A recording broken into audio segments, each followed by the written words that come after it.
we're all one of the best teams from our region. I'm really hopeful if we were to make it to Beijing or Shanghai.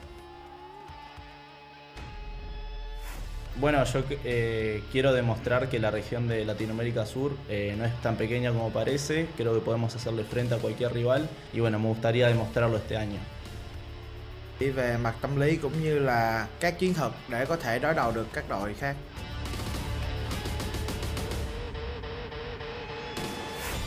我觉得我可以表现得不错，大家也很认真，练到很晚。我们队伍至少要到16强。 솔직히 위에 올라가는 거는 현실적으로 많이 힘들다 생각하고 그냥 최대한 많은 경험하고 갔으면 좋겠어요. 強い相手っていうのも分かっているので、それでも僕たちもたくさん練習してきたので、自信持って僕らの方が強いっていうのを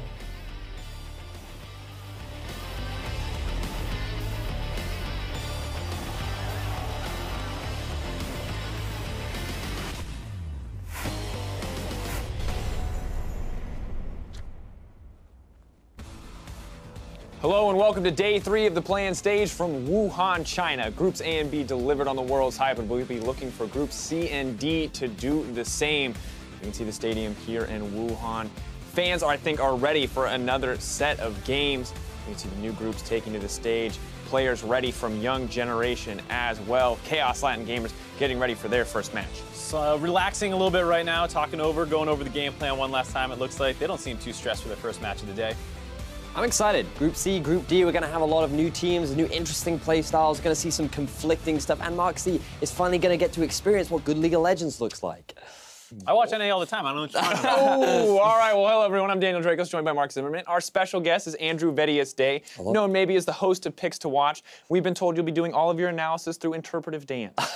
I shall indeed be doing all of it through we're waiting interpretive for a dance. sample, I think. Yeah, I think as we move through this segment, hopefully we get to see Once we get to some of the teams that we're talking about, I'm sure we'll find many different ways of interpreting that dance. All right, well, last night we locked in our first 4 teams heading to the play-in knockout stage, and now it's time to see who promotes from the remaining 6 teams. In Group C, we have Fnatic from the EULCS, Young Generation from the GPL, and LATAM South's Chaos Latin Gamers. Then in Group D, we've got Hong Kong Attitude from the LMS, the TCL's 1907 Fenerbahce, and LJL's Rampage returning to the international stage. We're going to see how things shake out with their first game at Worlds. We're going to start the day with Young Generation taking on Chaos Latin Gamers, followed by Rampage versus Hong Kong Attitude. Both groups, of course, are going to be completing their first round robin by the end of the day.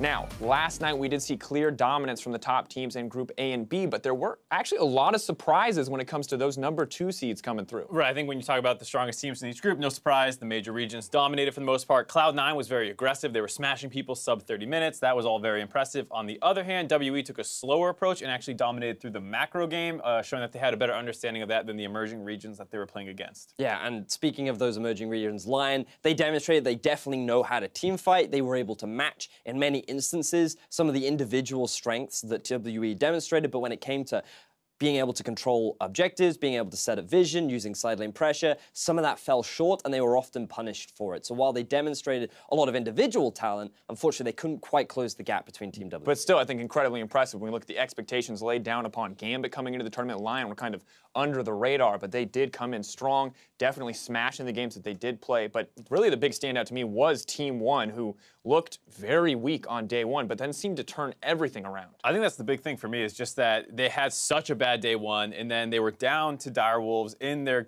final game of the day potentially, and then out of nowhere they're able to turn that one around. Then they head into the elimination, tiebreaker match. They smashed that game, and so it was very impressive to see them kind of collect themselves over the course of the day. Yeah, and what I loved was the fact that they finally seemed to draft the way in which they did domestically, because they were a lot on their comfort picks. Forlan finally brought out the Olaf, which he was 8-1 in during the regular Someone didn't season. ban it. Yeah, and finally gets his hand on it, and you really see the difference. So I hope that throughout the rest of the playing stages, they continue to stick to comfort.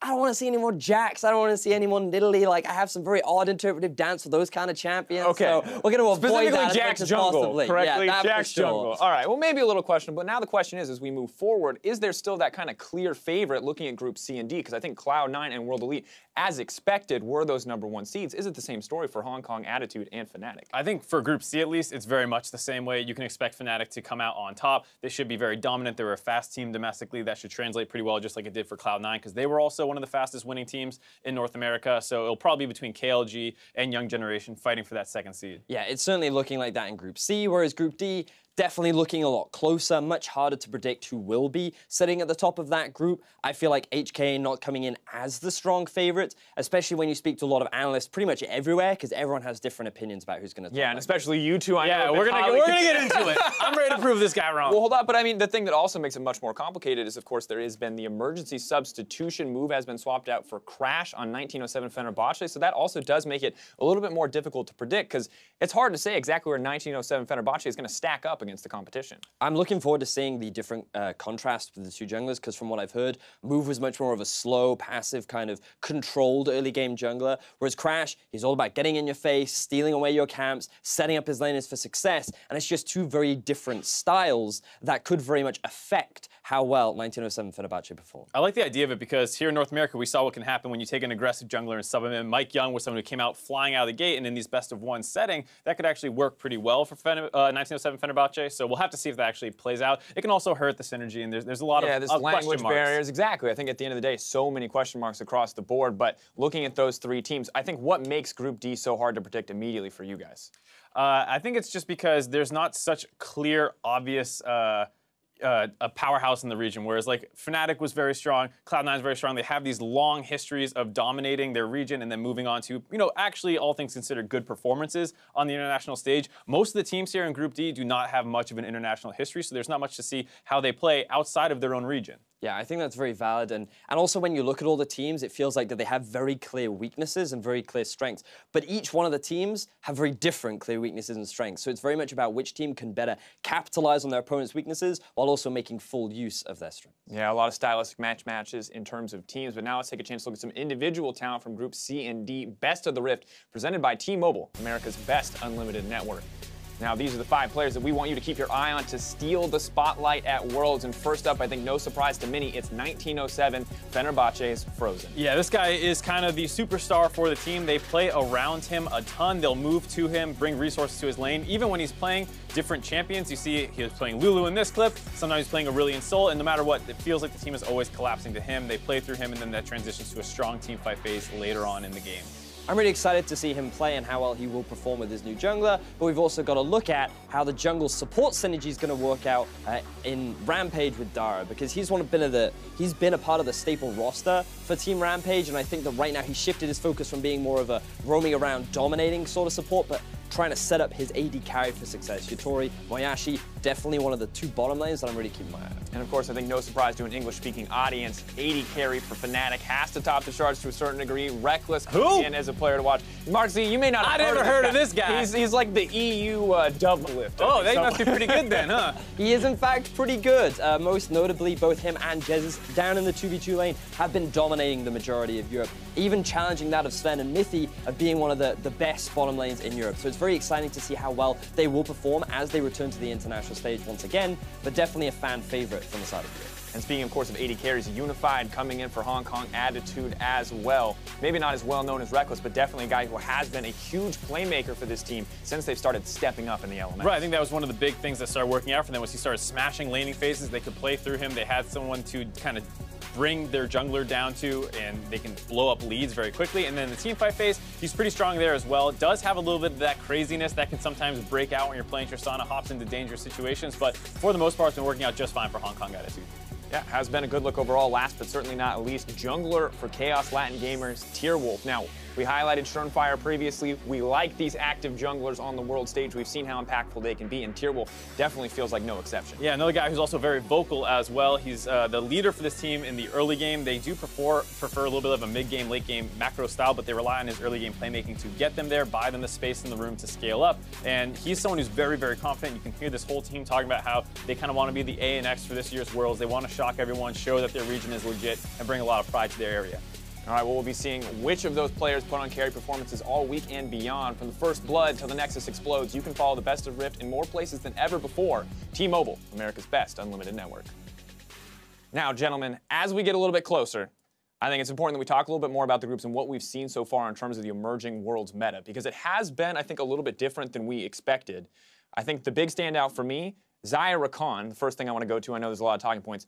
This used to be the OP duo, at least in Europe. I know it wasn't quite as focused, but why are we seeing this allowed through picks and bans so frequently? It feels like there's still a fair amount of attention in the bot lane. Like Kalista is something that's been banned a lot. It has gotten through a couple times. Hasn't actually looked super impressive, but I feel like that's more about teams' inability to really use that champion as a team, because that's a champion that requires everyone to kind of, do a big gang up in the bot lane. You have Kalista start off with her ultimate. We just haven't seen them execute on it, but I think it's still a very strong pick, as well as there's a lot of focus still around the support position. The Rakan ban has come through a couple times. People are taking away that. Alistar, Thresh, Braum, there's a lot of stuff down there. I think it's very much to do with, number one, the most recent nerfs that Rakan had, where now he doesn't get 100% of his bonus movement speed. When he's using his W, it's now only 30%, which means that it's a little easier to react to. But on top of that, it seems like teams have found answers in the form of things like Alistar being a really good counter pick, but also like we've seen Taric coming out from here and there, which I thought was a little bit of an odd pick, but it seems to be something that teams are just popularizing more and more down in terms of the support role. And then when you have champions like Tristana, just to add up to that, they tend to hold their own against Xayah. So it just feels like initially Xayah is a very strong AD carry that's very well rounded and can provide a lot of self-peel,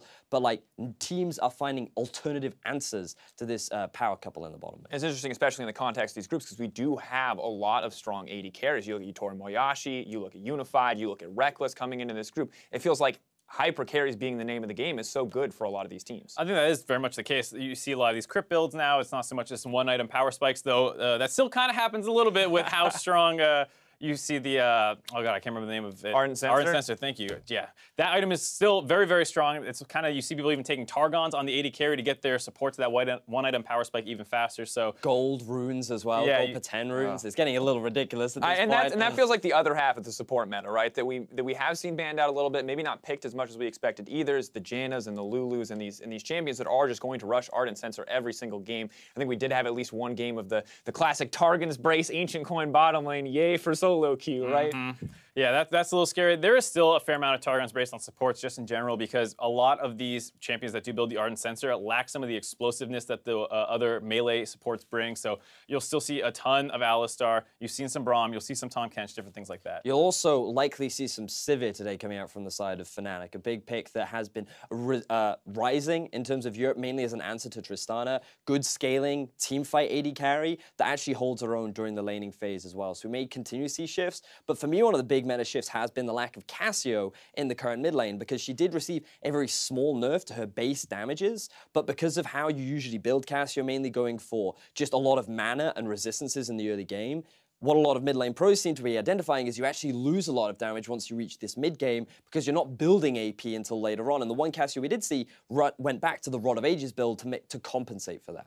And that did feel very difficult, right? Because it feels like a small nerf, but when you think about how many Twin Fangs are cast consecutively in a lane, I think that nerf starts to stack up. But the interesting new addition to the mid lane was played by Jensen, was that Rise that Cloud9 brought out. Similar build, it was the Abyssal Mask, and I'm wondering, is this now going to be a little bit more of a staple in the mid lane in terms of kind of shakeups than what we've seen in the mid? I'll need to see a little bit more of it, just because we saw it played by somebody else. It got destroyed, then Jensen plays it, smashes with it, and it felt maybe a little bit of an influence based off how good the players are. I want to see a little bit more data before I say it's 100% going to take Cassio's plays, because it had been a staple in the meta for so long.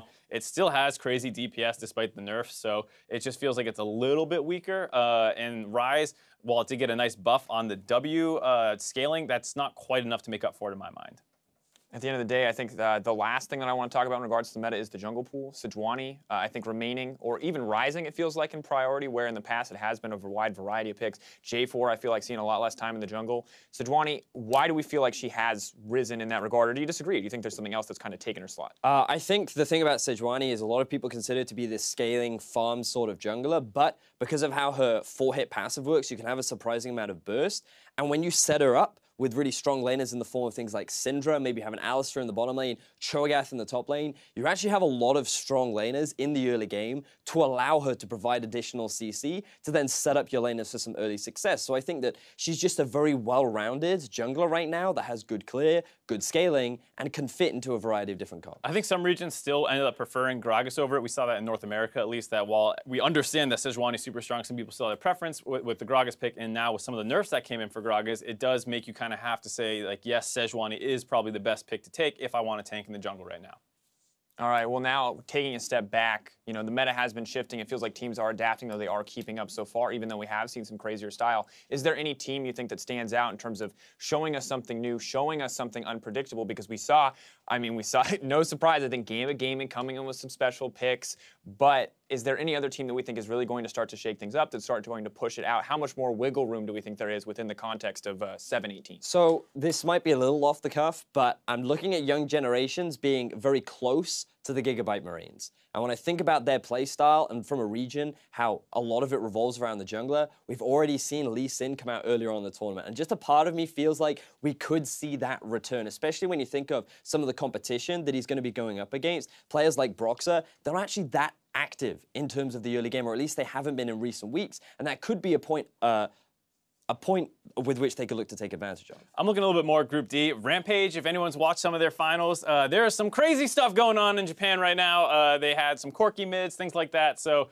I would expect to see some more crazy stuff being picked around there. They also have a pretty high priority on Trundle for Rampage specifically, where they're trying to counterpick the top side, a lot of tanks that are being played. So they have some interesting picks over there. And I also think if we're going to give any advantage to Rampage is that they're used to playing in metas where things are a little bit different than what everyone else is used to. They're used to adapting to new picks. I mean, we saw them play against a Heimerdinger mid in their finals, and this wasn't a Heimerdinger mid. I know you're not excited about it. We'll get into that later. But it was effective, and I think we have to talk about a little bit when it comes to these best of one. We've talked about how these matches can be do or die. Sometimes throwing a curveball feels like a really viable strategy to find an edge in these group stages. It depends on the curveball, though, right? Like, I'm going to reference back to this Jax jungle because, hey, you got the counter pick up top lane, good for you, but you've also got a redundant jungler that doesn't do anything and also built Righteous Glory. So I think that while it can be good and it can throw people off, it's also one of those things where it has to still fit within the realms of the meta. Does it offer strong laning phase?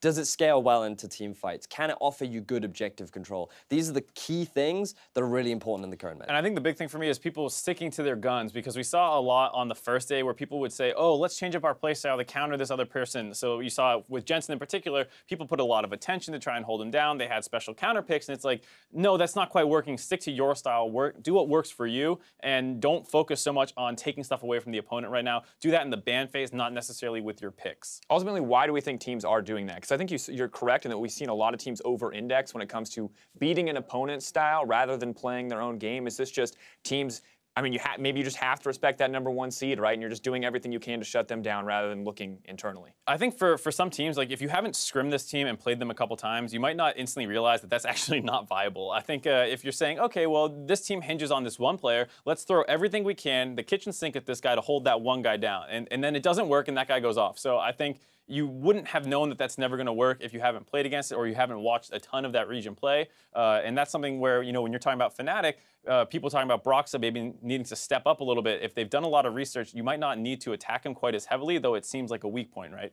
It's one of those things as well where, you know, just using Fnatic as an example again, you look at Reckless as a player and he has quite a history behind him, right? And you think, oh, that's quite scary. I don't know if I want to give him that comfort pick. Maybe we just take him off this one. Oh, but he's also got this comfort pick, so maybe we should take him off this one then. Oh, we'll take the third comfort pick. Yeah. So now he should have nothing left. And that way, he's not going to be able to perform. And then my AD carry can go even with that AD carry. And it's just one of those things where this is not a reliable strategy at the World Championship because you're now playing against the best of every region. And champions are not necessarily what determines the individual skill of a player. And the good news is I think that C and D have, right, is that they may not have as much time to prep for the bracket stage, but they do get to see the meta. They do get to see how teams have kind of attacked these bigger region teams. And we did see, for at least in the case of Cloud9, in the case of Direwolves, when they matched up again, they kind of identified, hey, we can't play around Jensen. They tried instead going to the bot lane, and while it did not work in the end, the first 15 minutes were very dominated by the Direwolves. Yeah, absolutely. And I think that's something where you have to realize that composure is a big part of this as well, because Direwolves were a team that seemed to have advantages against a lot of people that they were playing, but as things started to come off the wheels, they did not keep it together quite as well as some other teams. There's so much pressure in these games that the team that has the better mental fortitude often comes out ahead. Definitely the case. Of course, a lot to see here from Group C and D. But while you're tuning into your favorite teams all throughout Worlds, make sure you check out the newest additions to the Riot Games merch store, highlighted by the new special edition figure, Radiant Wukong, specifically crafted to celebrate Worlds 2017. Find that figure, its exclusive in-cane icon, and more at merch.riotgames.com. Personally, I like the spin, I like the animation, I think it's adorable, but before we jump into our first game of the day, Fish was able to catch up with Worlds veteran and Hong Kong attitude coach Tabe. Let's hear what he has to say. Standing here before as a player, now you're coming back as a coach. How does it feel to be back at the World Championship? Hi guys, I'm Tabe. I'm very happy that I can come back to S again because it has been 4 years since I is in S3 when I was a support in Royal Club, and I'm very excited and happy because it's my first time to be a coach in a team, and it's success to comes to the stage, play in stages. I hope my team can do the best today, and I think we are in a really good status now. Well, that's great to hear. I mean, it's been a long time since you've been back. Now you've moved over from the LPL to the LMS, and I've been told since you've joined HKA, you've changed the team's mentality from more of a team-based game to more solo queue-esque mentality. Do you mind telling us a little bit more about this? Because I think most of the good players in LPL and LCK, their solo queue ranks are really high, like challenger tiers 700 or 800. But most of the players in LMS, they have a slightly lower ranks in solo queue. That's why before we start practicing and training, I emphasize that we need a really heavy training in solo queue. And I requested like every single player in my team should have at least master rank. That's why in the early stages of our team, I don't scrim much, but I hope they can put more time in solo queue. There you go, guys. Wise words from Tabe. The key to success is in the solo queue. Keep that one in mind. Last thing I want to ask is for HKA coming out into the play-ins today, what can we expect from you guys? I expect we have a clean win today, winning Turkey and RPG, because I think although we have number 6 in LMS, we are not doing really good, but during the playoffs, not playoffs, how do I say? The gauntlet? No, I mean, how we get the third ticket. The game that we get the third ticket, we really did really good, and I think we have improved a lot because we scrims with a lot of strong teams among the whole world. Well, that's great to hear. Good luck later on. We're going to send it back to you guys. Thank you very much, Fish. Now, hello, everybody. I'm Devin Pirating, and helping me put on my best world's face is, of course, Zach Rusty Pie. How you doing, my friend? I'm good. I've got my world's face on already. It's We'll see if on, we can find like yours, but no, I'm very excited. Somewhere around here, absolutely. Now, we'll get to see Tabe's team take to the stage a little bit later, but we're going to go ahead and set the stage already for our first game of the day. Is going to be Young Generation versus Chaos Latin Gamers. We got to see, by looking at the starting lineups, taking on the Rift for the blue side in game number 1, it will be Young Generation. Straight out of the GPL, of course, in the top lane, starting, it is Ren, joined in the jungle by Venus, Nowell on the mid lane, bot is Big Koro, their support Palette, and the coach, Tuan Ku. Now joining us for a special pronunciation lesson, making his World's 2017 debut, it is David Freak Turley. Yeah, you know, I was required to be on the World's broadcast. Thankfully, for everyone's ears, not as a caster, only as the hype man to announce the red side, Chaos Latin Gamers. In the top lane, you know him, you love him, Mantarraya. Mantarashita to his friends as well. In the jungle, Tierwolf, Plugo in the mid lane, Fix in the bot lane alongside their support Slow, and their coach, Pierre, even though it's not pronounced that way. Also known as Pierre. Also known as Pierre. We might leave a few R's off that one, but thank you for coming in for that one, Freak, and we'll try to match up to it during the course of the game. I believe you. You're better than I am. Oh, I got you, fam. Such a big guy, always. All right, well, I mean, that's definitely quite big words to live up to. We'll see if we can manage it. Now, for Chaos Latin Gamers, they're playing on the world stage. It's marking a very, very big crescendo to their 4-month-long redemption story. Yeah, I mean, redemption is the key word for them, right? They went from relegations in spring to winning it all in summer. They were in relegations, and suddenly they're the best team in the entire region. And you'd have to ask yourself, why is that? Well, they've changed roster, but it's also led by the veteran Plugo in the middle lane. He has been a standout performer for this team, and more so the franchise player of the roster, because he's still there and he's recruited a team of what I would call friends. Yeah, I mean, and that's an important thing. You want to be able to play with a lot of guys that you all know and trust. Plugo had the chance to go to other teams. He had the opportunity to kind of move on to other things, but instead he's like, no, this is the roster I want to build. This is who I want to stick with, and this is the chance at Worlds. Now we'll see if they can keep up their momentum from the summer versus Young Generation, who represent the GPL off the back of the performance by the Gigabyte Marines at MSI. It's the first time we have a second seed from an emerging region. Exactly right. The first time we're going to see a second team from Vietnam competing at Worlds as well. So congratulations to them. Of course, the Gigabyte Marines are the reason that they got them here in the first place, and there couldn't be a more fitting team to do so, because you would almost call them sister teams with how good of friends YG are to the Gigabyte Marines. They scrim all the time. They even delayed their flights just to scrim Gigabyte Marines that little bit more. So you will see a lot of reminiscence through the style of play with which they want to win Young Generation when they're playing League of Legends. Yeah, they're definitely solid players all in their own right and taking a lot of leaves out of the book of the Gigabyte Marines. Of course, the individual carry players might be a little bit different. When everyone thinks of the Gigabyte Marines, you talk about players like Levi.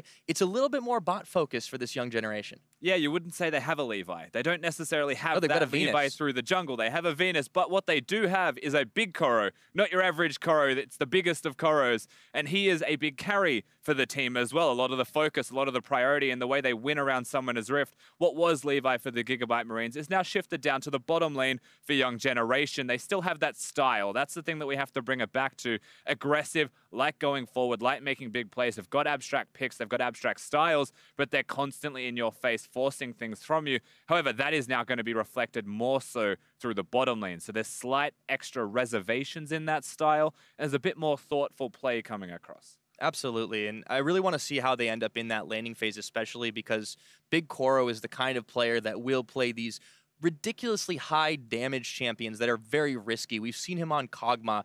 You know, there's a lot talked about his pocket Draven pick, and anytime you have an AD carry that likes to do stuff like that, you know you're going to be in for one of those very ham laning phases. Yeah, there are only certain people around the world that will play Javen and have that in the competitive champion pool repertoire that they've got for themselves, and that does say a lot about the player. You're absolutely right, Pyra. And generally that means they love to get the gold, they love to be the carry, they love to have that go-forwards mentality. And the rest of the teams there very much to support him in doing so. Pallet and Venus, a lot of priority towards the bottom side of the Rift, but that's even matched through Chaos Latin Gamers, their opponents in game number 1. They really do like their AD carries. The whole group, in fact, loves their AD carries. Oh, yes, indeed. Now, Fix really focused a lot on picks like Caitlyn during the course of KLG's qualifier into Worlds, and that was way back on patch 7.15. You got to think things are going to change up a little bit here.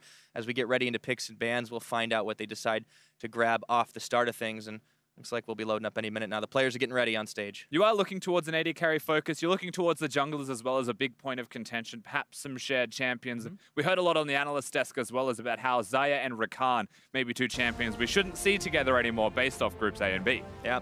Well, there's the Caitlyn off the board, so we'll definitely have to see KLG taking something a little different. It's followed through by Callista, so the AD carry bans continue, and now Shen banned away from Mantarraya. Yeah, 2 AD carries removed. Of course, we may start seeing more as a result of that. Xayah and Tristana are the 2 ADs that still stand out for me as things we may want in the first rotation. And now we start to stretch our wings out towards the rest of that bottom laner team. Yeah, well, Thresh is already once banned away, and on Chaos Latin Gamers side, they take away a pair of junglers. It's Rek'Sai followed by the J4. I guess J4 up in the top lane, that's always another possibility. This looks like it's left the Xayah up over, and has been a fairly popular pick, so Young Generation snag it away. Yeah, they'll lock themselves up. That Xayah, very good champion, forces almost the Rakan on the opposite side. You don't necessarily want to give that duo, and so perhaps the analyst desk's dream/nightmare immediately comes true. The Jarvan ban, as you mentioned, good flex though, and Rek'Sai taken from Venus. He is a good Rek'Sai, and that's another target ban from him specifically. Clearly KLG doing their homework, and of course they snag a solid jungler of their own with Sejuani being picked up. Now, do we get to see the Rakan here on the next one? Or do they think maybe they can get it away? They might go towards something like the Tristana. If they have a higher priority in another role, then things may change. I expect Rakan if they want to deny it, or I expect Tristana with an Alistar as their third pick if that's how they're going to play the 2v2. Usually that's how those duos match up. All right, so they've got it. We'll see what ends up happening once we get down into the Rift, but back to Young Generation for the time being, and they'll probably want to snap up a jungler as well, since once they hit that second phase of bans, Venus might be looking for slim pickings. Yeah, they played a bit more standard here. Of course, Rakan is an expectation once again as Xayah is there, but we look past that pick, and what else will go with this roster? Well, Sejuani's there, so if they really want a jungler to prevent the second ban phrase from inhibiting them even further, then they may go towards that. Yeah, and if you want something that can do engage, that can match in the early game, of course, the Gragas is always one of those stock standards. And for YG, so you expect the Rakan here, maybe something a little different will come out. And it looks like it is. It's a Braum, so they want a little more tankiness. Yeah, so the expectation of that duo lane is completely removed. Once again, Braum to be picked, and he doesn't know the rest of the finished team composition, essentially, of what Chaos Latin Gamers are going to put themselves together with, but I am okay with Braum. I just feel like, you know, the option of Rakan was there with the Xayah. It just empowers him so much more. Yeah, giving up quite a lot for that to happen, and I wonder if this won't come back to bite Young Generation. We know that they're a team that loves to skirmish over and over and over again. And yeah, you're going to be able to stack a lot of CC thanks to the Braum passive, but is it going to be nearly as effective as the engages you can do on the Rakan? Now the Lulu comes in for KLG. Now we're back into ban phase 2. Nar's off the board. And that is that big point that we have to bring it back towards. Nar is a good ban from KLG because, once again, where is the engage from the right now? Gragas has good engage. Braum can early, but it's not as reliable. There's a lot of outplay on that fact. And when you go past this, I think the reason Braum was locked in at all is just because that could have been picked by KLG to deny the Gragas engage in the first place. So they've picked themselves up this hybrid composition. Now they need to round it out. Okay, well, Jace off the board, Talia off the board. The Galio had already been removed as well, and that's something that Plugo played pretty extensively over the course of KLG's qualifier. And now 20 seconds still on the clock. Well, Cho'Gath's been left up and available, hovered right now, and it's locked in for Mantarraya. And they've got the Sejuani already locked in, even though Tearwolf can flex the pick, so it's going to go towards the top lane for Mantarraya. And now the team composition missing that one more member. The counter pick to be there for Plugo, but he's already being targeted. Yes, indeed. Looks like with the Syndra, Nowell, definitely one of the star players on this young generation squad. And that's a very powerful pick and might be looking to set them up for some early game plays as he locks it in. Yeah, not just the only star player on the team, however. They've got the Syndra, they're waiting for their top laner, and that's the other person that we have to highlight as Renekton does get locked in. Ren is not Nocti. Now, when they got here in the finals, it was a 5-game series. They lost 2 games, but then the hero comes in. It didn't feel like he did a lot, he just played Galio, but he was able to get them back and help them get those victories. Yeah, Ren more of the carry style player. In fact, it might be even short for Renekton. So he gets his namesake on that one, and now with the final lock-in, Plugo grabs himself the Orianna. They have a pretty wicked ball delivery system, though, when you look at it. Yeah, they can, if they really want to go deep, they've got a Tristana-Orianna combo, but you've got the Cho'Gath and the Sejuani. You've got the people to stand in front. And for me, looking at KLG's complete composition, it's front-to-back strength from them. 2 big tanks, 2 big carries, scaling's quite nice. Lulu to protect all of them as well and empower them further, trying to deny any kind of backline dive from Ren in this case on the Renekton. He's going to have a pretty rough time getting to that backline if KLG play it front to back. It seems that for Young Generation, they're going to have to rely a lot on being able to do a lot in the early game, ganking up in the top lane, letting Nowell get some early kills off of roams. Young Generation, they're not afraid to start fights when and wherever they please, but will it be enough to get them ahead in the early game? That's the question. Yeah, and that's that interesting part. If they're ahead, they can probably stay ahead with the composition they've got for themselves. They've subscribed to the Renekton mantra of, I'm just going to win my lane, control my lane, get that CS advantage, and if a Renekton's ever ahead, usually he's going to stay there. You can commit to the split pushing build. You can have the Blade of the Ruin King if you would like, something that we've seen from the occasional Renekton when their goal is to win the 1v1. Always a possibility here for Young Generation, but they've got the Syndra. If Syndra ever starts snowballing, we've seen it from even Seiya earlier in the week. You can have a monster performance. Yes, you can indeed. Now, Young Generation KLG going up against each other here in this clash. On the other side of the groups, we'll see who comes out on top of it. Young Generation, they have a lot of early game pressure, but remember, there is a player on the opposite side of the board whose entire strategy is getting his team ahead in the early game, and that is Tearwolf, and we'll see if he's able to match the pressure of Venus. It certainly is. Tearwolf likes to throw himself at lanes more than he does jungle. 51% jungle proximity for him specifically. And that's more than half his time. Yeah, that's proximity to laners or allies, I should say specifically. He doesn't necessarily like Mantarraya as a lane to gank. He does like his bottom lane, and that's where we look at, just with these 2 teams on Summoner's Rift in general, how they got here was by camping for Big Corey, camping for Fix, get them rolling, get them ahead, and watch as they do the rest of the work for you, just by being that tank. Well, the Battle of Flares has already begun. And there's a dance party down in the river. Oh, yeah. Yeah, well, it's how you start your Worlds experience, right? I mean, it's a big deal for both these teams. Young Generation, this is their first international tournament at all. I mean, they've only competed in the GPL and, of course, the local Vietnam League. Well, they live in the shadow of the Gigabyte Marines. That's something that is very hard to break out of. They even lost to the Gigabyte Marines. They're 1-6 against them in the regular season, but they're here now. They've been gifted the opportunity by the team that bests them often, and so they can only be grateful for this opportunity and this chance to show that it's not just the Gigabyte Marines that are a strong team in the Vietnamese region. It is, in fact, 2 of them, maybe 3 of them. Maybe the whole region's great, and we just haven't seen them yet. Yeah, well, and it's not just Vietnam in the GPL as well. It encompasses a number of other countries in the area, and that is why it's such an impressive feat to see not 1 but 2 teams out of Vietnam. Yeah, he didn't run the Vietnamese gauntlet by themselves. The VCS wasn't the only thing that they had to win here, Young Generation. It was also the GPL tournament. So they get themselves where it matters most. And now they have to go up against the Chaos Latin Gamers side. Yep. We'll see how KLG can do in this early game as well. So Venus kind of a little bit back and forth on the early start, goes for the Raptors, gets the hard leash, and he gets his red buff quick on to level 2. Tierwolf, of course, he's on it as well, but that's a little bit after he'd already started on the chickens of himself. And we'll see if they end up moving towards the top after it, as they both move towards that side of the jungle. Yeah, ultimately just clearing on the opposite sides of the rift right now, though. Tierwolf is going to be significantly further behind, compliments of that super leash that Venus just received from Big Koro and Pallet. So he has the opportunity to level 3, he can go towards top lane, and he has the momentum through exactly that. But Tierwolf, he's got his red buff and he wants to secure that Scuttle Crab. And it looks like he's got those XP coins.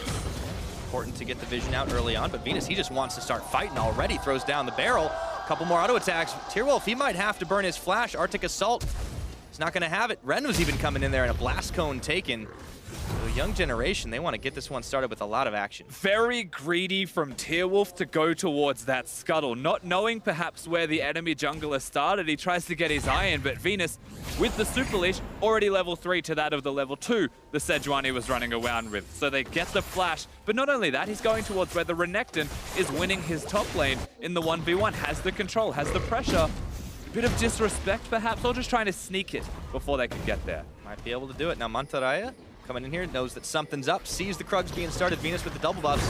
Gonna get the smite down on one of those Krugs. Okay, Mantaraya's got like 3 seconds to exit the arena. Yeah, right he needs to leave right now. This is gonna be a little tough for the level 3 Cho'Gath. Tries to steal back a few more Krugs, but it's nothing doing, and there's no jungle backup coming.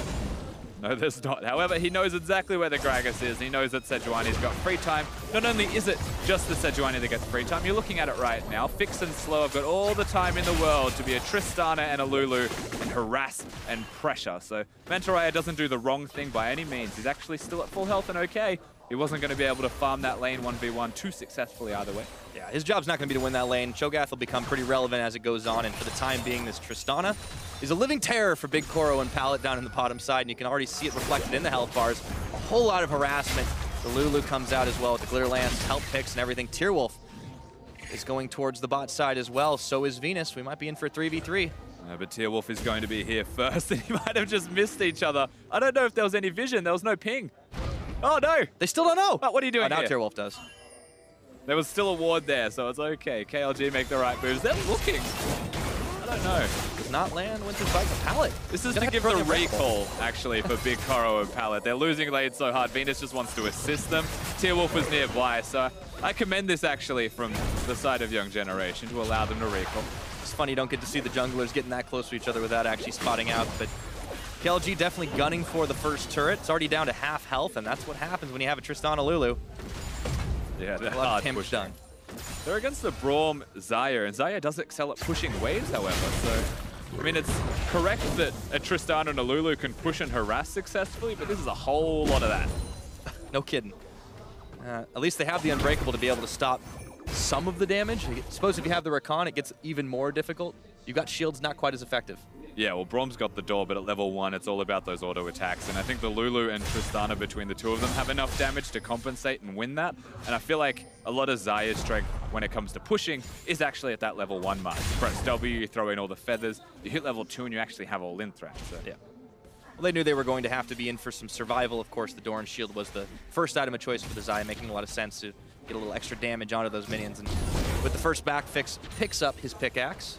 We have a very different back when we look towards the middle lane, however. Plugo's gone towards the Lost Chapter, where it's the Dark Seal and potions for Naul. He doesn't even have a refillable potion, just straight up buying those red potions. And could be inefficient, may start to pay off. We'll have to see how it pans out, because right now, you'd argue Plugo significantly stronger. And he has the level 6 comparatively. Naul only just hits it, so the Power Unleashed is available. Venus spotting out the ward, but Plugo's playing pretty safe. I mean, it's hard to gank an Orianna, man. I feel like if that control ward was just a little bit further right, one teamo to the right in the same bush, to be able to spot that ward, it's not going to be the case. In saying that, it also means that Chaos Latin gamers don't know there's a control ward in that bush. So for all the early aggression that we've seen out of both teams moving around, we haven't actually gotten first blood here at 6.5, but the laning phase definitely trending a little bit towards the top side, pushing in as the Renekton want to, but down in the bottom, KLG, they should be able to secure this tower if all things stay equal. Of course, they don't always for long. Now we're coming down on Rome. He's in. Oh boy. Get the slow onto slow.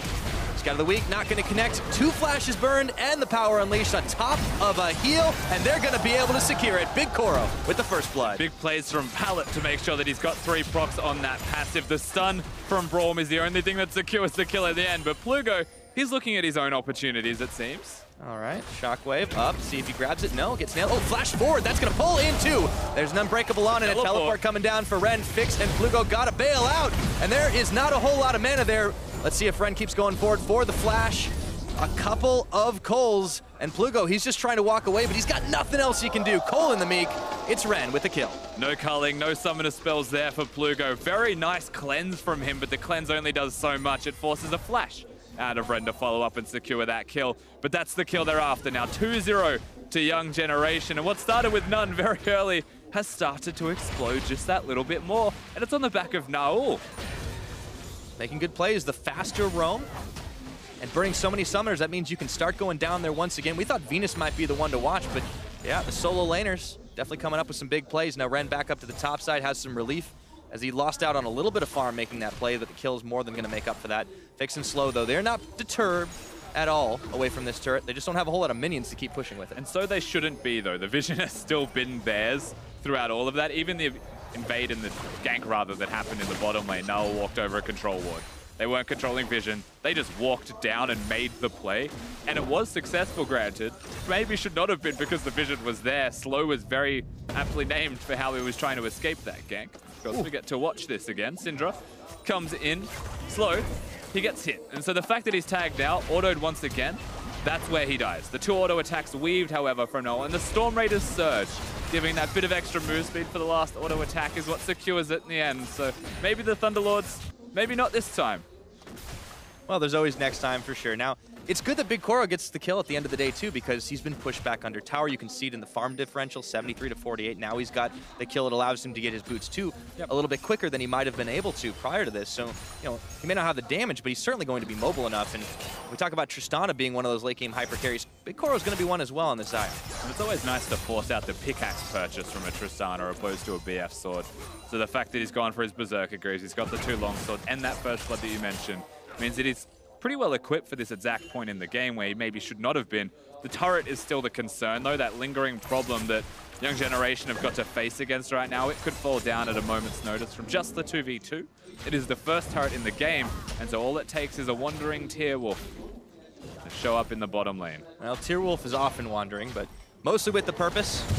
On this Sejuani, we haven't seen quite as much effectiveness as we has out of Venus. In the very beginning, of course, he kind of got battered and bruised just a little bit trying to contest on the Scuttle Crab early on, and instead he's been focusing on just farming things up, working his way towards a little bit more tankiness as Venus moves up towards the blue to give it away to Naul. It seems like this is going to be the strategy. Once they start grouping up to try and make these big plays, the towers get knocked down, and we know Young Generation like to group up as 5 and just force all over the map. We also know that KLG are not going to hesitate or be afraid of any kind of fights in the 5v5 sense specifically. So there's always going to be a world where KLG say, we'll match you, and we'll just see who comes out better. Yeah, and as the game goes a little slower maybe than YG might have liked, this is great for Chaos Latin gamers. They do like to play it a little bit more deliberately. The late game, the team fighting, that's what they enjoy. Even if some of their games don't always go quite so long. Then we'll see if we have another engage down bottom. Naul. Ooh. Arctic Assault away as the vision was there. Now Fix not taking any chances. You better believe that control ward is defended from the Syndra, and Gragas is farming that middle lane. I feel like we've swapped roles at the moment. There's a different jungler in town. And he's still keeping up in farm in the middle lane as well. And it all just indicates, once again, he's got control of that wave, had the blue buff, is able to push, and then he's able to disappear. So nicely done from this mid laner of Young Generation. Yeah. Well, that's the reason Naul's pretty touted as one of the team's top players. Always a wandering threat as well. We talked about Tearwolf, but of course on the other side, YG, they have a lot of damage in their pocket. We'll see if Plugo can maybe keep pushing him back, but it used to be a level advantage the other way. Plugo had level 6 first, but now Naul's on 9. Of course, that's what's going to happen when you participate in a few more of those kills. Yeah, of course, we have to say that the Orianna's getting close to that level 9 of his own that he just ticks over to, and now that does mean that a bit more presence in lane is something that is being asserted by Plugo in particular. The reason that is important is, of course, the Q cooldown, the fact that you can spam the ball around, and as long as you dodge the stun, you'll tend to win most of those trades unless Syndra all in. So things start to shift in the middle lane. However, it looks like Pallet wants to say something about that as Plugo's hovering bottom. Ooh, doesn't get knocked by the Scout of the Week, but Pallet has swapped right on in, and Naul tries to go unleashing the power. And the barrel comes out to secure it up. Venus takes the kill, and you better believe that is an insta-cancel on the TP from Mantarraya. He didn't just take the kill, he ensured that he was getting the kill. That was a flash ultimate from Venus on like 10 health from Plugo. His flash was just on cooldown. There's the smallest of little lines that you could see on his flash timer. It's up right now.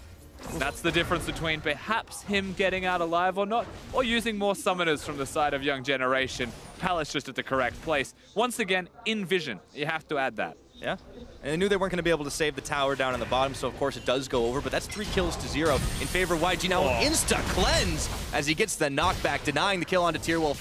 Ren and Mantarraya still dueling up in the top, and now this Cho'Gath, he's able to do a little bit more. He gets an eat on, but Ren's not down just yet. Oh boy, he's going in. Can he get the knock up? Tries for it, no! Running away from that scream, and Ren makes his escape. Barely lives as the Redacted in that 1v1. That was a righteous glory. I did not expect to see that early. We get to watch this as well. The gank onto Plugo. Notice the control ward that Pallet is standing on. Plugo no flash though. Once the shockwave hits, and then Venus really wanted that kill so badly. But we have to mention that cleanse from Naul. That was as Captain Jack as you like. Oh yeah. So clean. There was almost no time between actually getting hit. You know, he was ready from it a mile away, and pretty incredible. Didn't give up a death on that one. Now it's Infernal Drake, Tierwolf, Fix, and Slow are all working at. Venus realizes he can't really get in there. Has to concede this one up. So KLG have been going for the neutral objectives this game so far.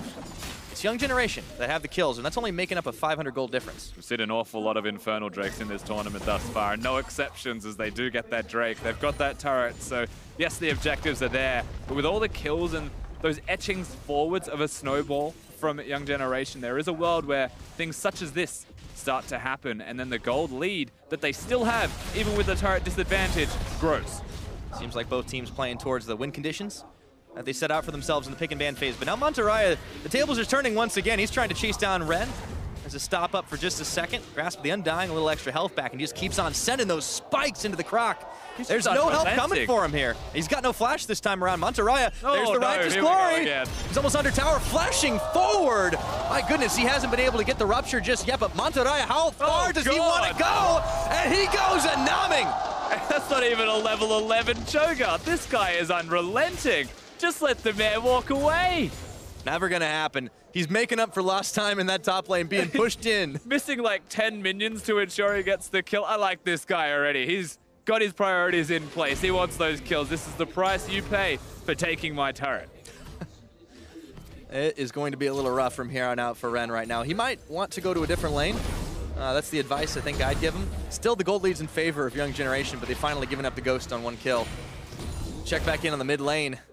Now, I'm sure he'd be pretty happy with a kill of his own, but in the meantime, he's still a pretty heavy damage threat. It's just that Plugo not really biting on the Dark Spheres and Scout of the Weeks, dodging it out pretty well. He has been dodging nicely, of course. Has those Merc Treads as the rushed magic resistance item for the move speed, the magic resistance, and he's pretty well set up as well with that cleanse that's almost back off cooldown. Now, you said that Ren may want a different lane. Well, it's not him that's going to choose that lane. It's KLG as they send Fix and Slow towards the top lane. They're looking to accelerate the pace of the game right now. They've got that Lulu almost at Ardent Sensor, but they've also got the Infinity Edge for Fix, and they can take apart turrets. It is definitely going to be a wrecking crew up towards the top now. Plugo going to go ahead and secure himself up the blue buff. KLG wanting to be able to hold up. Oh, that's unfortunate. Can't get them all. That's very tragic, because guess what? Syndra walking around with a blue buff. That means she wins lane. For those of you that don't mid lane, yes, it means she wins lane. It's definitely the difference. Oh, pulls in one on the shockwave. Pallet's there. Tag his way in. Now, Tierwolf, he wants to go forward, throws down the Glacial Prison. Let's see if they can get the kill. Mantarraya out of nowhere, tanking off the tower. And there's a lot more Glacial fissures going on up there. Now, Big Koro, he's got a flash on forward for the root. Can he make the play? Forces the flash into the wild growth and Fix.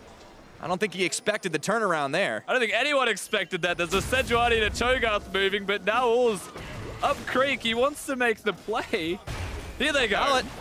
Oh, Big Koro playing a dangerous game. Pallet on the front line, looking to get the stun off onto Fix. Rocket jumps away. Stun is out of range. And now we're into fights, baby. Now we'll try to get the deletion. He goes down, but he does take Fix with him. It's a 1-for-1 trade up top. Yeah, Naul absolutely outplays him by pressing that R button and secures the kill.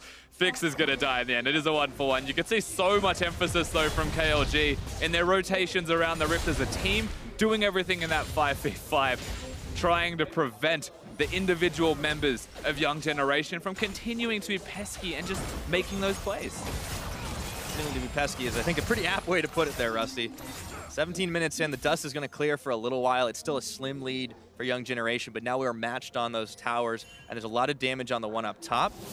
Let's take a look at that play one more time, a little extended engage. Of course, this is the exciting part. Vix jumps forwards. He gets the reset with his last auto attack, I believe, as well. Big Koro dodges the ultimate, which is on cooldown now because of the ultimate use of his own. So the smaller details in the end almost added up for the side of YG. And then we get to watch the biggest outplay in the history of League of Legends from now as he looks towards making a play with Pallet. You can see, though, Sejuani and Cho'Gath are already working their way up to this area, so they've committed to the play, full well knowing that this might be suicide. And you take Tristana's biggest mistake was stepping forwards to get destroyed. Yeah, that sometimes is a failing of a lot of AD carries. Sometimes you think you just get one more auto and get a kill, and then you get a face full of unleashed power. Yeah, sometimes you just think one auto attack's all it takes. I'll just come and steal the kill. I'm the AD carry after all. I mean, the end result of this is still a win for KLG. Just hurts them that they give Syndra anything. Yeah. At the same time, though, Ren has had some pretty free time on this bottom tower, and even Mantarraya knows he can't push him back off it. Might be able to kill him, but it's not going to stop. So trades all over the map, and now this is giving KLG the opportunity to try and pick up the Rift Herald. Probably look to knock down that mid lane turret after all said and done, but it seems like the team's matching pressure pretty well across the map. Yeah, Ren has been trading nicely whenever the bottom lane of Chaos Latin Gamers take those structures. They've got the pressure of the jungler nearby, and Cho'Gath disappears, doesn't have his teleport, so they're trying to exploit that exact fact. Ren has got his teleport up and ready right now. They could look towards making a play themselves if they so choose. But for what objective is always going to be the answer. Yeah, it gets harder and harder once you start knocking those towers down and the map gets open, and have to go a little deeper to try and make anything happen on the map. And good recall timing, though, from Nowell. There's a Drake up in 20 seconds if they want to make that play. You look at lane assignments, firstly, for if the Drake is something they want to go towards. Well, Renekton's back top lane, so the answer for me is just yes, they want to do the Drake. Yeah, and they have a teleport advantage as well, so Mantarraya, he has to stick towards the bottom or the mid if he wants to be able to help them contest it. KLG, 5 members strong. Well, Mantarraya's going up top, so make that 4. They're not going to give this one up idly either. It's a very important dragon. No, Cho'Gath is walking down. They absolutely are looking towards fighting for this Drake. It's not an Infernal. It's not going to be the second, but a Mountain Drake means a much easier Baron secure. And so this is the direction they're starting to take this game. KLG, as of like 5 minutes ago, said, I'm pretty sure we should just 5v5 them. Yep. Young Generation more than happy to take. But there's a teleport. Starting. KLG see this one happening. There's a Glacial Fissure going to land on 2, and they knock him back with the barrel. Unleash the power onto Slow. Oh, they get the stop up onto Ren for the time being, and they cut their losses. Yeah, unfortunately for Young Generation, Ren's slice was straight into trees, and you can't slice trees with swords, he's just found out. Gets blocked by the terrain, is not going to make it over the wall, but they get the pick onto Slow. No one's there anymore with a shockwave down to protect that Tristana. And so they take the safe option. They don't run back into the river willingly. They just seed themselves the Drake. Yeah. A lot of less seasoned teams would just continue to take that one on. And we talked about how KLG, they looked at the leadership of mid laner Plugo, make those calls roam as 5. Sometimes it seems simple, but honestly, there's a lot of nuance to it to know when to keep going and when to back off. Yeah, knowing when to back away is always going to be a big deal in League of Legends. Most people do not seem to know that. And so unfortunately, it usually results in their death. So good call from these guys. But at the same time, we have to compliment Young Generation for their collapse. They do this separately. You've got Nowell and Pallet by themselves. The teleport comes in, and Venus and Big Coral on the other side of the river, yet they force them into the choke point. They force KLG into that small area so they can still get the collapse. Braum hits the Q on a jumping Tristana, of all things, as well, to try and make that a little bit better. So Slow is the sacrifice. Yeah, it means 5-2 is, of course, the kill score at 21 minutes into this game. And, you know, dragons on either side, but Young Generation, they're the ones that are going to be able to shred towers and that all-important Baron. Once again, if they can get that one, start securing it, pushing down as 5. We talked about them being a little bit more of an earlier game team, but they've still got power in the later stages. Big Koro is going to keep ramping up. Yes. He's only on his Essence Reaver plus Azeel right now, so he's only going to get stronger as the game goes on. And this is that point in the game where Baron is the only real objective still left up for them besides inner towers. And they're much harder to achieve, obviously. But if you get any of them down, Baron's then easier to take. And that's the back and forth that we're going to be seeing from the LMS side. However, when you contrast that to Chaos Latin Gamers, they've got the Rift Herald ready to crush the eye of. they've got the mid lane outer turret as something they can still take. And so if they find an opportunity where, you know, YG are just baiting the Baron, they're not doing the Baron, they can destroy structures and catch themselves up a bit more. Yeah, might need to do it. You can see them being pushed back just a little bit. Tierwolf is going to crush that eye. I think it might have been out of cooldown, which is why he's used it where he has. Got to throw it. Maybe they decide to push themselves as far as they can. Remember, it's a teleport advantage for Mantaraya now. So Ren would have to be walking up, and they look for Pallet as Tierwolf moves on forward. Now Ul's there. They're trying to do as much as they can to the Herald before it bashes its head against the structure. Oh, it's going. Not going to be able to get more than 1 or 2 extra hits, even smiting it down before the end. And Ren is actually not needed for all that to stop things off. So KLG unfortunately can't get a whole lot of value out of the Rift Herald. And Still very good patience from KOG. They'll take the chip damage. They obviously did not want more than just that. Maybe if a pick happens, it's going to be the structure. But they want to play this one out slowly. They want to take the one big opportunity. Yeah.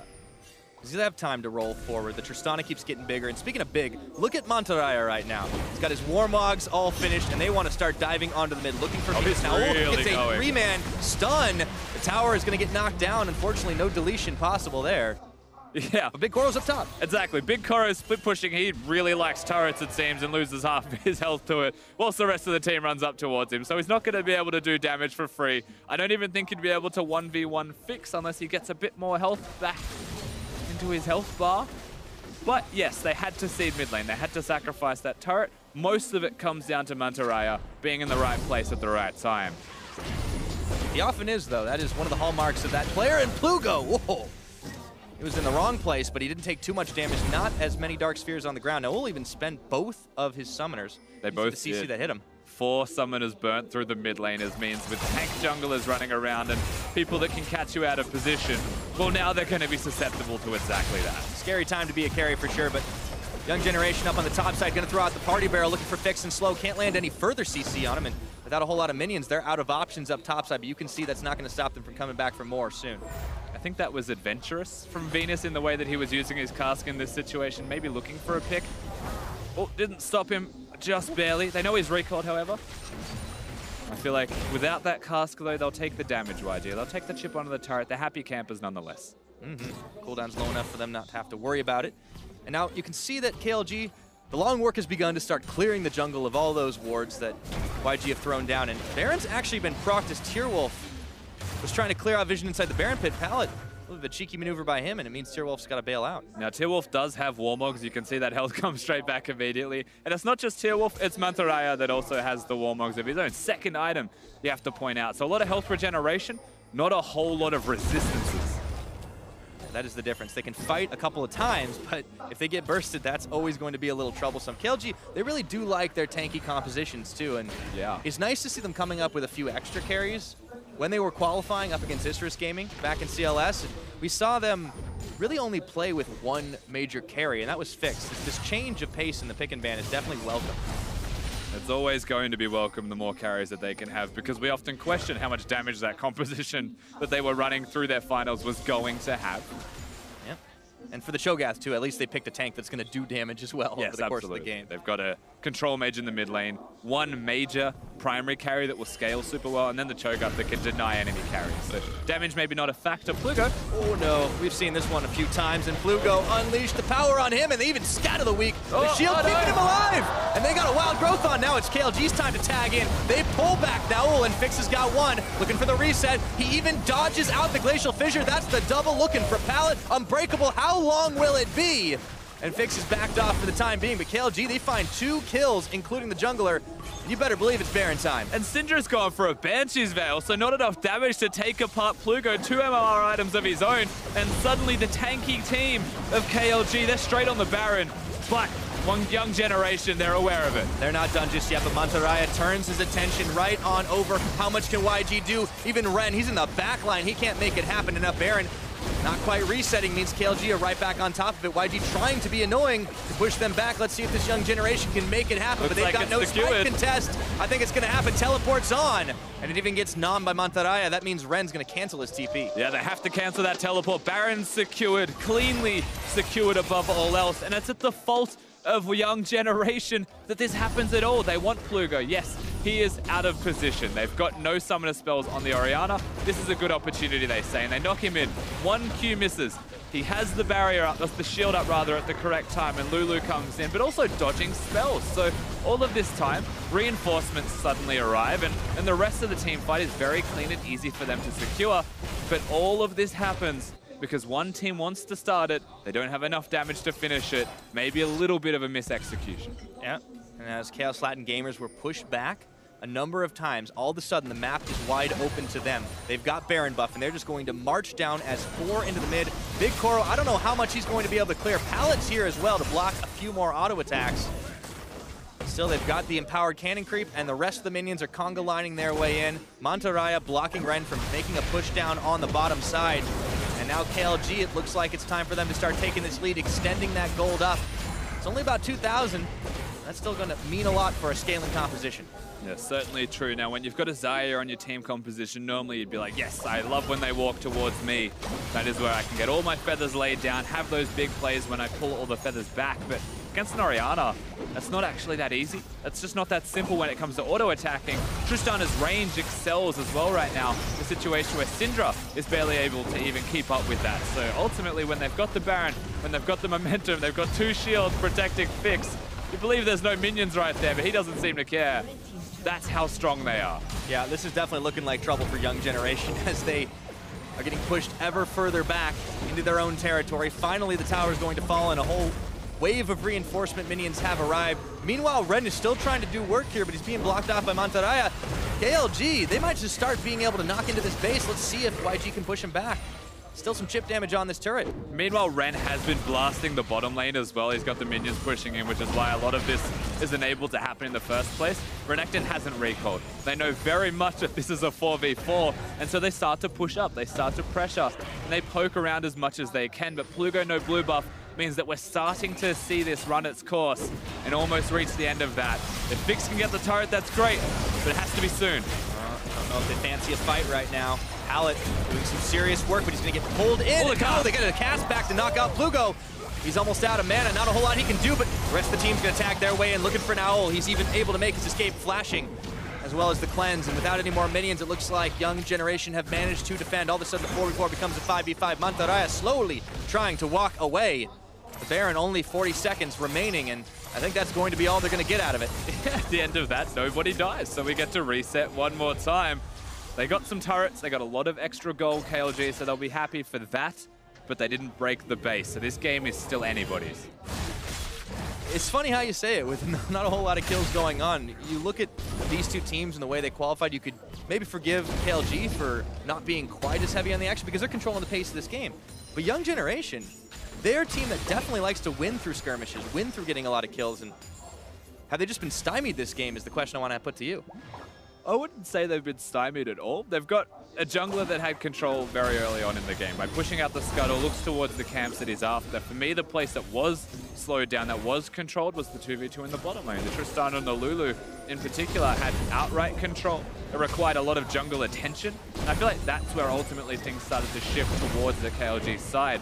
But even then, Young Generation had good roams. They had the way into this game. They had opportunities to make the big plays. So it supersedes exactly that factor. I just feel like perhaps everyone underestimated KLG. Very possible. It's definitely a team that I think it's easy to overlook sometimes. Looking at the LATAM regions especially, a lot of people get a lot of hype for Lion Gaming and LATAM North, and when you see them face off against each other oftentimes in international tournaments, usually that's where a lot of the glory goes. But for KLG, I mean, this is a team that they've kind of been built up once again from scratch, but it's a name, it's a brand that a lot of people will recognize when they do play through qualifiers and on big international stages. They're one of a few teams that tends to take that spot, so you better believe they definitely know what they're doing, and especially with the veteran leadership of Plugo. Yeah, absolutely. Plugo should be the center of the team. Looks like they've put out Pallet. Don't imagine that will result in anything else, so he just gets bodied around for placing vision. But yeah, perhaps that vision, the leadership rather of Plugo is something that can make the difference. Yet, when you look at YG, confident side, wouldn't have expectations on saying that that leadership means a lot themselves. They should just have plenty, but